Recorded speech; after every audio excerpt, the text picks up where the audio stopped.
Hello again, friends. Matt with Eddie's Guitars coming to you as always from St. Louis, Missouri. We've got a brand new, very limited special edition guitar to share with you folks today. This comes from Nazareth, Pennsylvania, my good friends at Martin Guitars. Brand new model called the D-19 190th anniversary. A guitar that, if you didn't see the specifications list, it might fool you. It did me, I will tell you, before I saw the spec list on this guitar. So what we have here is a full, standard scale length dreadnought, 14 fret dreadnought.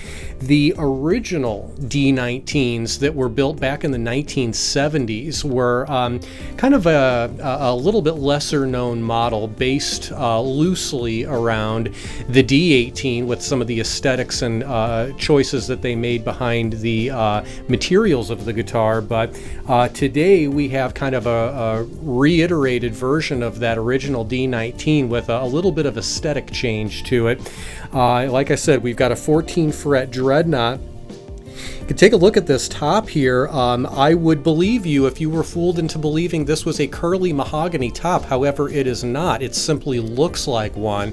What we actually have here is an Adirondack spruce top, and as Chris Martin IV so eloquently puts it, a cosmetically challenged Adirondack spruce top. And from a structural standpoint, there is nothing wrong with this wood whatsoever.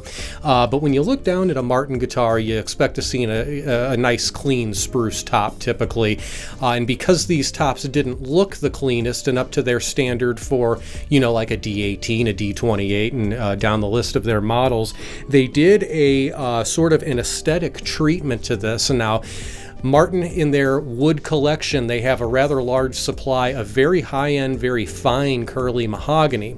And now, like I said, that's not what this is. We've got an Adirondack top, but they photograph that curly mahogany and apply that image onto the face of this guitar. This is actually something similar that they've been doing for quite some time now in a few series of their guitars, specifically on their Sunburst that they use. It's actually kind of a printed-on process rather than a sprayed-on process like you would traditionally think. This is a similar application in that it's quite literally printed on the Adirondack spruce here, and it does achieve a very convincing curly mahogany look to this top, though you do get the tone, the horsepower, the headroom of Adirondack spruce, not mahogany, which is kind of interesting. The fingerboard, the bridge, and the headstock veneer up here are all a really, really pretty dark Guatemalan rosewood. Really a neat touch on this. I'd like to see some rosewoods on especially mahogany back and side guitars for the fingerboard and bridge and so on. Just a nice detail, and they have some very fine Guatemalan rosewood as well. The back and sides of this guitar will not fool you. This is in fact genuine mahogany on the back and sides of this guitar. You can see a super thin back strip going right down the center of the back, but a very, very pretty set of mahogany on this guitar.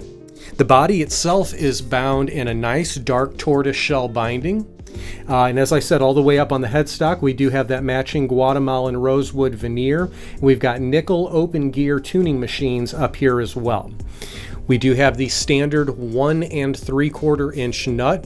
This is the modified low oval neck profile, and it does have the performance taper as well. So the neck stays a rather slim shape all the way up to the body here. So if you're the type of player that uses a capo and then chording up high, or even just up here getting after it, this is a very manageable neck to play for a long period of time.